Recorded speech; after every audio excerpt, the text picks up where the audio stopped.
춘심아 산삼 캐고 오겠으니 집 잘 지켜라. 예, 아버지 잘 다녀오세요.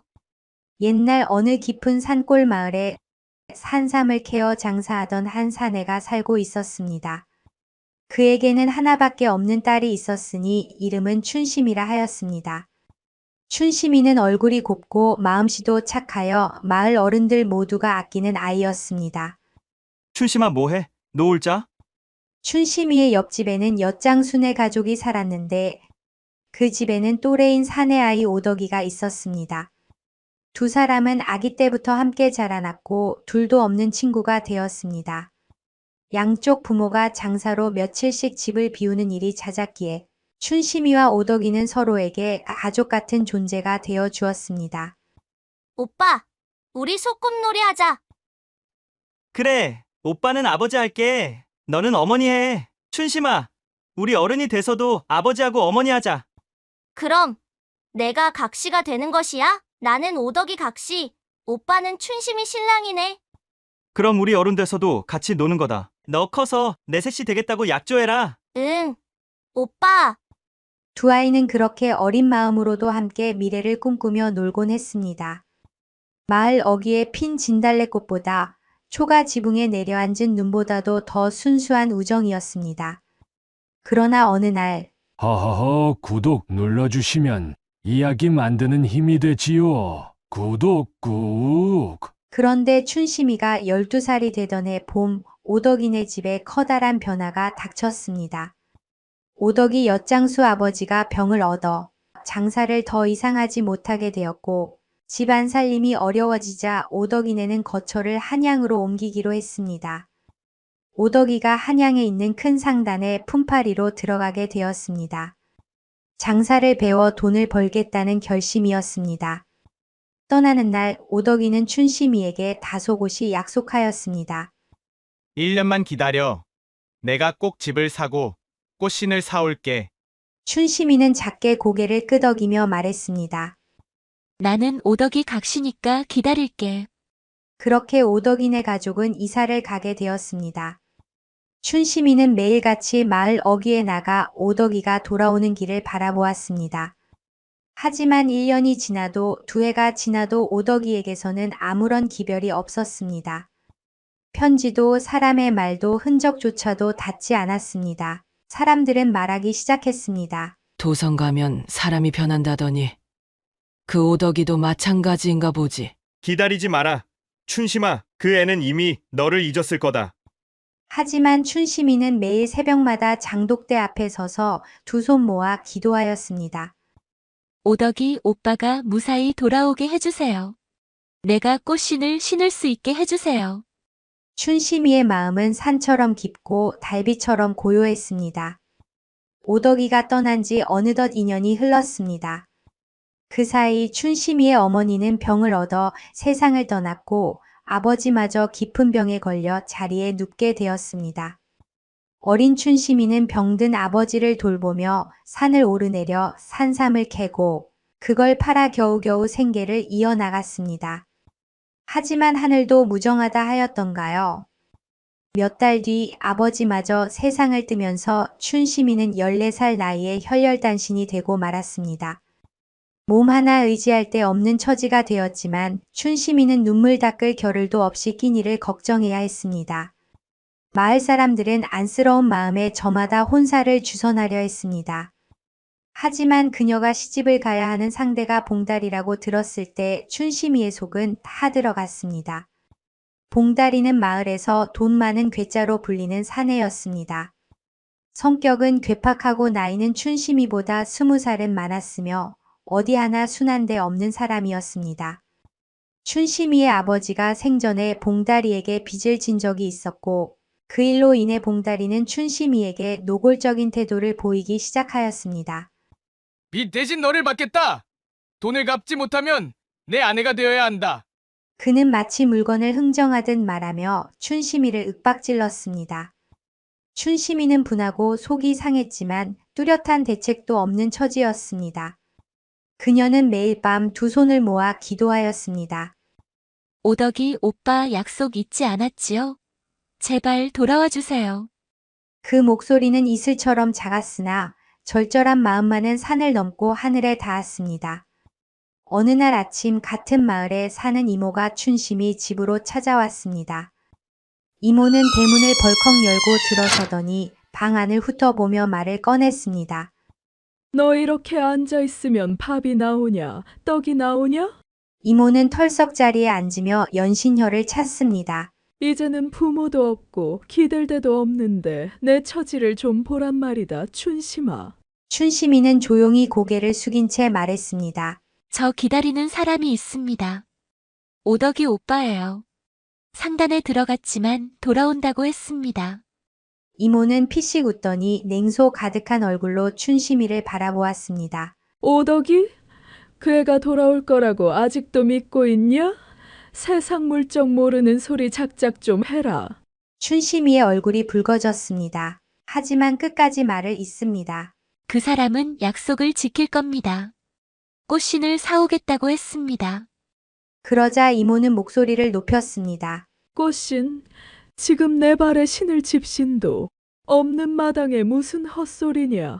정의는 무슨 정인이야. 넌 이제 혼자다.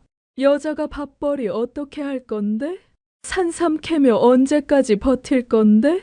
이모의 말은 마치 바늘처럼 춘심이 가슴을 찔러댔습니다. 봉다리 말이다. 그 사람 나이야 좀 많지만 집도 있고 돈도 많다. 내 아버지 빚도 한 번에 털 수 있어. 억지로 하자는 것도 아니고 널 책임지겠다는 거잖니. 춘심이는 떨리는 목소리로 대답했습니다. 그런 사람한테 시집가기 싫습니다. 아무리 힘들어도 그건 아닙니다. 이모는 허리를 쭉 펴며 냉정히 말했습니다. 그래, 내 맘대로 살아라. 하지만 세상은 내 맘대로 안 돌아간다. 내일이라도 봉다리 사람들 끌고 들이닥칠지 모른다. 그땐 어쩔래? 울고불고 해도 소용없다. 그 말만 남기고 이모는 자리에서 일어나 문을 쾅 닫고 나가버렸습니다. 남겨진 춘심이는 방 한가운데에 멍하니 앉아 있었습니다. 방 안은 어둡고 쥐 죽은 듯 조용했습니다.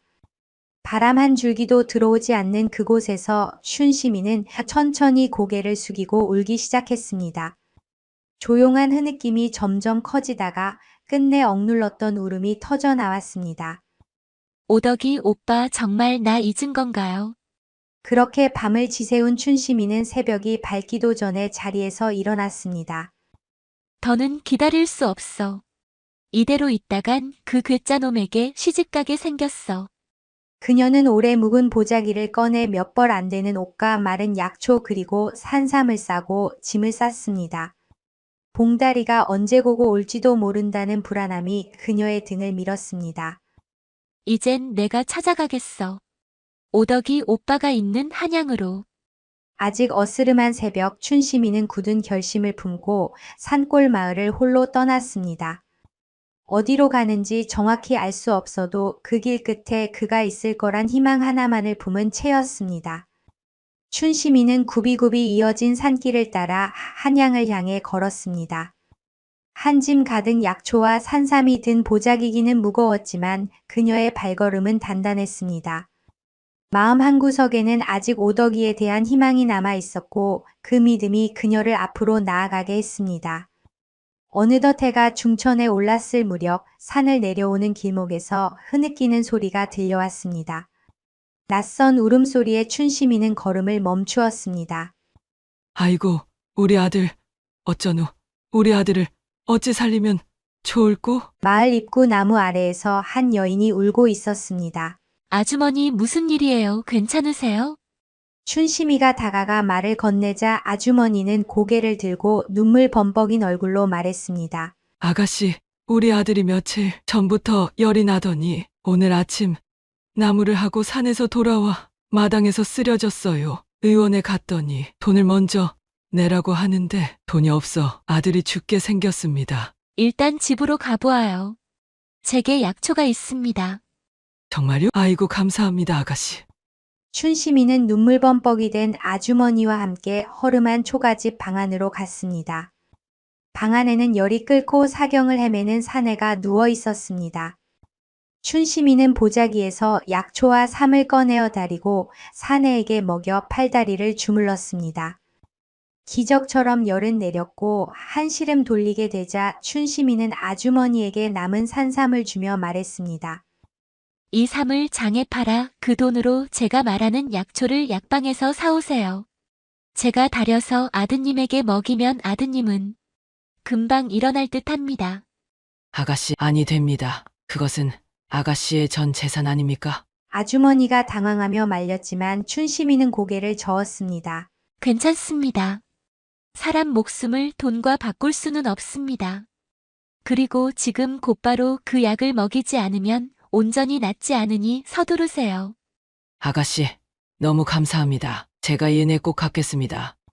밤은 깊고 사내의 열은 내려 회복되었습니다. 춘심이는 긴 여행에 지쳐 방 한 구석에서 꾸벅꾸벅 졸고 있었습니다. 바로 그때 정신이 든 사내는 방을 두리번거리다 처녀를 보았습니다. 여기는 당신은 누구요? 일어났습니까? 다행이에요. 때마침 밖에서 기척을 들은 아주머니를 황급히 방 안으로 들어와 아들의 얼굴을 부여잡으며 눈물을 흘렸습니다. 아이고 이 녀석아. 이분이 내 생명을 살려주신 분이다. 어서 감사 인사를 하거라. 아, 감사합니다. 사내는 얼굴에 붉은 기운이 남아 있었지만 스스로 일어나 걷기 시작했습니다. 아주머니는 두 손을 붙잡고 연신 고개를 숙였습니다. 이 생에 아가씨 같은 사람을 만나게 된 것만으로도 복입니다. 꼭꼭 은혜를 갚겠습니다. 춘심이는 조용히 웃으며 말했습니다. 제가 한 일은 당연한 일입니다. 보아하니 이 지역 사람이 아닌 듯한데 한양에는 어쩐 일로 오신 겁니까? 그날 밤 춘심이는 사연을 털어놓으며 눈물을 쏟았습니다. 마음씨 고운 처자가 이런 일을 겪어 마음이 아프구만. 당분간 여기에 지내면서 정인을 같이 찾아보도록 합시다. 헌데 이름만 알고서 그 사내를 찾기는 쉽지 않을 터인데 그래도 해보지요. 감사합니다, 아주머니. 춘심이는 아주머니와 병을 이겨낸 사내와 함께 지내게 됩니다. 아주머니는 마땅한 거처가 없는 춘심이를 따뜻하게 맞아주며 이번에는 자신이 춘심이를 돕겠다고 말합니다. 다음 날부터 춘심이는 오덕이를 찾기 위해 한양거리 곳곳을 돌아다닙니다. 낮에는 상점과 시장을 돌며 상인들에게 물었고 밤에는 주막과 여관 근처를 서성이며 오덕이의 이름을 불러보았습니다.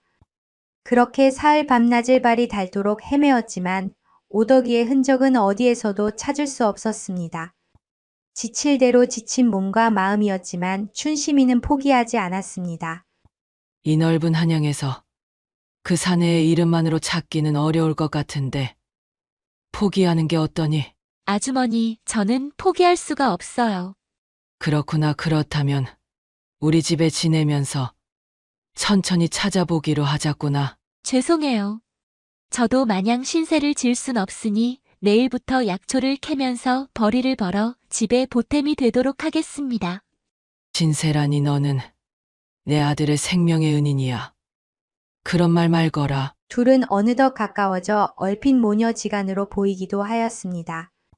다정하게 이야기를 나누고 집으로 돌아오던 그때 마당에서 다시 지게를 지는 아들을 보고 아주머니를 사색이 되어 달려갑니다. 덕수야, 안 된다. 또 쓰러지기라도 하면 어쩌냐. 어머니, 저는 이제 괜찮습니다. 그리고 마냥 누워있을 수만은 없습니다. 겨울도 대비해야 하고 저도 벌이를 해야지요. 어머니 혼자 생계를 책임지게 놔둘 수는 없습니다.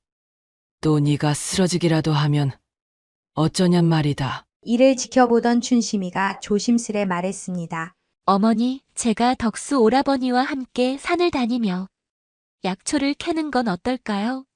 저는 약초를 어릴 적부터 캐와서 오라버니가 몸이 안 좋으면 제가 옆에서 챙기겠습니다.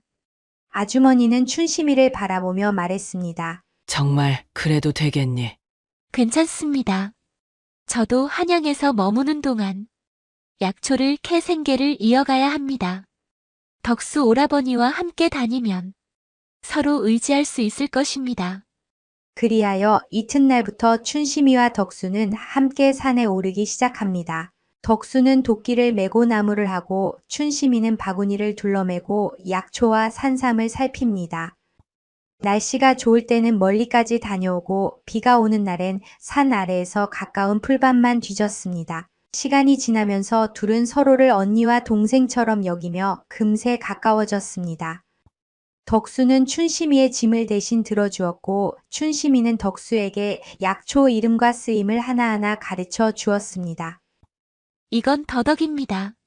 몸을 맑게 하고 기운을 도웁니다. 그럼 이건요. 잎이 셋 달린 거. 그건 지치입니다.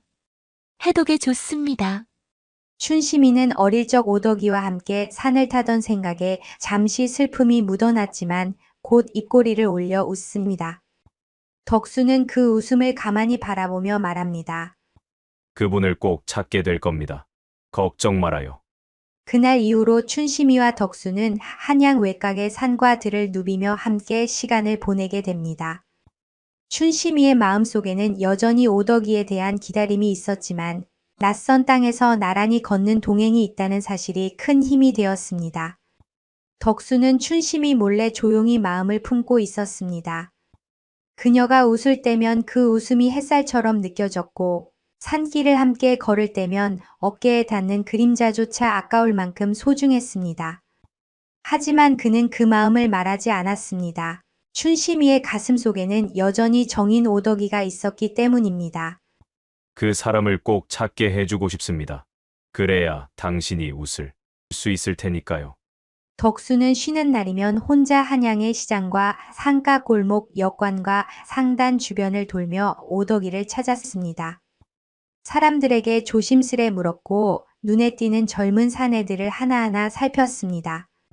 단서는 늘 흐릿했고 사람들은 대부분 그런 이름은 모른다는 말뿐이었습니다. 그러던 어느 날 덕수는 우연히 한 주막 앞을 지나게 되었습니다. 목이 마른 탓에 물 한 잔만 얻을까 하고 문을 열었을 뿐이었습니다. 그러나 그 순간 그의 귀에 익숙한 이름이 들려왔습니다. 잠깐 구독 눌러주시면 이야기 만드는 힘이 되지요. 구독 꾹. 그 촌스런 애 말이지. 이름이 뭐더라? 아, 춘심이. 그 애 아직도 날 기다리고 있다더라. 술에 취한 두 사내가 비틀거리며 웃고 있었습니다. 덕수는 조용히 발걸음을 멈추고 귀를 기울였습니다. 그중 한 사내는 상투를 틀고 단정한 도포를 입은 젊은 남자였고 옆에는 허름한 옷차림의 친구가 소주잔을 흔들며 웃고 있었습니다. 하하. 내가 어릴 때 했던 그 소꿉놀이 말이지. 결혼하자고 했던 거. 그걸 아직도 믿는다고? 그러니까 말이야.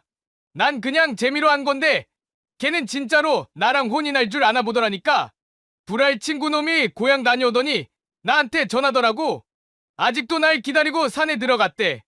산삼 캐며 꽃신 들고 올 날만 기다린다나. 뭘 하나 킬킬. 그들은 낄낄거리며 잔을 부딪혔습니다. 덕수는 손에 들고 있던 물바가지를 떨어뜨릴 뻔했습니다. 저놈이 오덕이.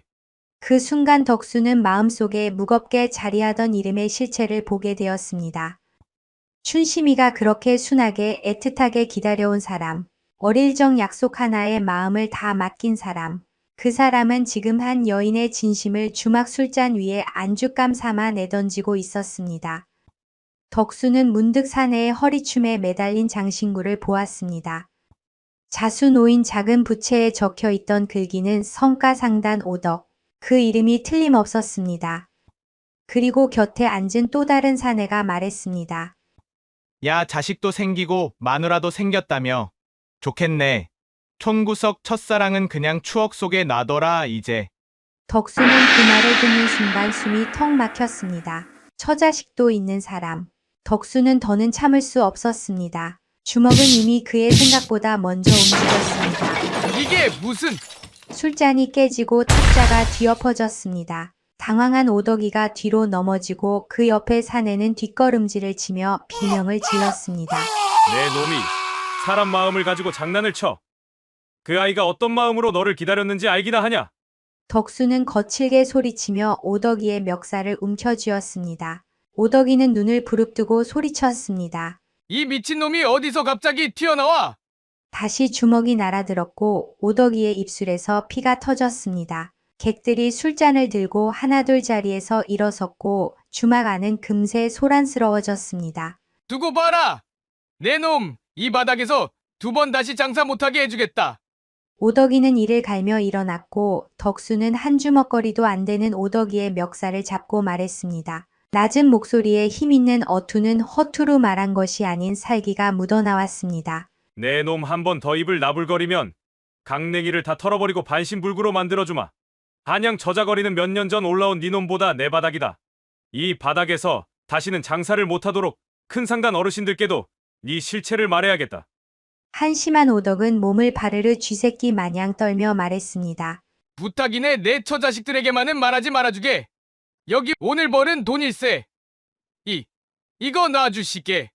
오덕이는 품 안에서 두툼한 돈뭉치를 꺼내 덕수에게 던졌습니다. 돈다발이 덕수의 가슴팍에 부딪히며 떨어졌습니다. 그리고는 허겁지겁 뒷문 쪽으로 도망쳤습니다. 그러다 문 앞에 서 있는 한 사람을 보고 그대로 굳어버렸습니다. 춘심이. 눈물에 젖은 얼굴로 그녀는 문 앞에 서 있었습니다. 손은 떨리고 입술은 굳게 다물려 있었지만 그 눈동자는 모든 것을 말하고 있었습니다. 그녀는 그가 했던 말, 짓거리던 웃음, 그리고 던진 돈까지 모두 보고 있었습니다. 오덕이는 말없이 시선을 피했습니다. 춘심이의 눈을 끝내 마주보지 못하고 고개를 돌린 채 그대로 골목 속으로 사라졌습니다. 춘심이는 문지방을 잡고 선 채 조용히 눈물을 흘렸습니다. 덕수는 모든 상황을 지켜보고 있었고 그의 심장은 찢어질 듯 아팠습니다. 그는 다가가 조심스레 그녀의 어깨에 손을 얹었습니다. 춘심이는 대답하지 않았습니다. 그저 흐느낌만이 이어졌고 덕수는 말없이 그녀 옆에 서서 그 울음을 함께 받아냈습니다. 그날 저녁 덕수는 흐느끼는 춘심이를 조용히 품에 안고 아주머니의 집으로 돌아왔습니다. 달빛 아래서도 그녀의 눈물은 멈추지 않았고 덕수는 그 모든 것을 말없이 감싸 안았습니다. 춘심이는 상처를 조금씩 잊어갔습니다. 아니, 잊으려 애쓰지 않아도 어느새 그 자리에 다른 온기가 스며들고 있었습니다. 매일 아침 덕수와 아주머니가 차려주는 소박한 밥상 앞에 앉으면 마음이 잔잔해졌습니다. 밥 짓는 소리, 장작 타는 냄새, 그리고 누군가와 나란히 수저를 드는 이 평범한 순간들이 오히려 그녀가 오래도록 바라던 것이 아닐까 생각이 들었습니다. 오덕이에 대한 미련은 흩어진 낙엽처럼 바람에 날아가 버린 듯 했습니다. 그보다는 지금 이곳의 따뜻함이 더 소중했습니다. 이대로 살면 참 좋겠구나. 그녀는 속으로 그렇게 되뇌며 하루하루를 살아갔습니다. 덕수는 여전히 말없이 그녀 곁을 지켰고 아주머니는 꼭 어머니처럼 그녀를 보살펴 주었습니다. 마치 잃어버린 가족을 다시 만난 듯한 기분이었습니다. 그러던 어느 날 아침 셋이 나란히 밥상 앞에 앉아 막 된장국에 수저를 뜨려던 찰나 춘심이는 생각에 잠긴 얼굴로 고개를 숙인 채 조용히 입을 열었습니다. 어머님 그 말을 들은 아주머니는 순간 긴장한 듯 수저를 내려놓았습니다. 그리고는 서둘러 말을 끊었습니다. 아무 말 하지 말거라. 돌아가겠다는 거라면 난 못 들은 걸로 할 테니 말하지 말거라. 그녀는 춘심이의 손을 덥석 잡고 간절한 눈빛으로 말했습니다. 여기서 우리랑 같이 살자꾸나. 이 집이 네 집이고 어머니도 내 어머니나 마찬가지 아니더냐. 더는 어디도 가지 말거라. 덕수 역시 수저를 들다 말고 고개를 들었습니다. 그의 눈빛엔 알 수 없는 불안과 간절함이 뒤섞여 있었습니다. 말은 하지 않았지만 그의 마음은 춘심이를 향해 열려 있었습니다. 춘심이는 두 사람을 번갈아 바라보다가 잔잔히 웃었습니다. 그리고 장난기 섞인 목소리로 말을 이었습니다. 그럼 오라버니는 제 신랑이고 저는 오라버니 각시가 되는 건가요? 그 말에 아주머니는 웃음과 눈물이 동시에 섞인 얼굴로 손을 맞잡았고 덕수는 얼굴이 붉어져 고개를 숙였습니다. 그래 춘심이 네가 내 색시다. 하지만 그의 입꼬리는 천천히 올라가고 있었습니다. 그날 아침 세 사람의 밥상 위에는 된장국 냄새 대신 따뜻한 온기와 작은 희망이 가득했습니다. 말은 장난처럼 흘러나왔지만 그 속에는 오래된 아픔을 덮고 새로운 삶을 시작하려는 춘심이의 용기가 담겨 있었습니다. 시간이 흐른 뒤 춘심이와 덕수는 정식으로 혼례를 올리고 부부가 되었습니다. 마을 어귀에 자리 잡은 조용한 집은 이제 네 식구의 보금자리가 되었습니다. 첫째는 딸로 태어나 이름을 보담이라 지었고 둘째는 아들로 태어나 도윤이라 불렀습니다. 두 아이는 집안 구석구석을 뛰어다니며 하루 종일 웃음소리를 퍼뜨렸습니다. 아주머니는 손자 손녀를 보며 연신 웃음을 터뜨렸고 아이들에게 쑥떡을 쪄주고 베네쩌고리를 손바느질하며 보내는 하루하루가 그 어느 때보다 기쁨으로 가득했습니다. 춘심이는 이제 새벽마다 아이들 옷을 개고 덕수는 새참을 챙겨 들고 산에 나갑니다. 한가한 오후가 되면 마당에 돗자리를 펴고 네 식구가 둘러앉아 참외를 먹으며 웃음꽃을 피웁니다. 어느 날 밤 달빛이 창호지를 비추고 있을 때 아주머니는 마루에 앉아 조용히 말했습니다. 이렇게 웃으며 살아보긴 처음이다. 내 딸, 내 아들, 그리고 손주들까지 참말로 복받은 인생이다. 춘심이는 웃으며 말했습니다. 저도 그렇습니다. 어머님과 덕수 오라버니가 아니었다면 저는 아직도 그 산속 어딘가에서 기다리고만 있었을 것입니다. 덕수는 아이를 무릎에 올려놓고 말했습니다. 우린 이제 서로 기다리는 사람이 아니라 함께 사는 사람입니다. 그 말에 춘심이는 조용히 고개를 끄덕였습니다. 기다림으로 시작된 삶이 이제는 다복한 일상으로 이어졌습니다. 해마다 봄이면 집 앞 복숭아 나무에 꽃이 피었고 여름이면 아이들이 장독대 옆에서 물장난을 하였습니다. 가을이면 고구마를 구워 나눠 먹었고 겨울이면 네 식구가 한 이불 속에 모여 도란도란 이야기를 나누었습니다. 그 집에는 언제나 따뜻한 밥 냄새와 아이들 웃음소리 그리고 조용히 흘러가는 시간이 머물렀습니다. 춘심이는 매일 생각합니다. 이제는 기다릴 것이 없습니다. 내 삶은 이곳에 있고 내 사랑은 내 곁에 있습니다. 그리고 그렇게 그들은 오래오래 행복하게 살았습니다. 구독해 주시면 영상 제작에 큰 힘이 됩니다. 감사합니다.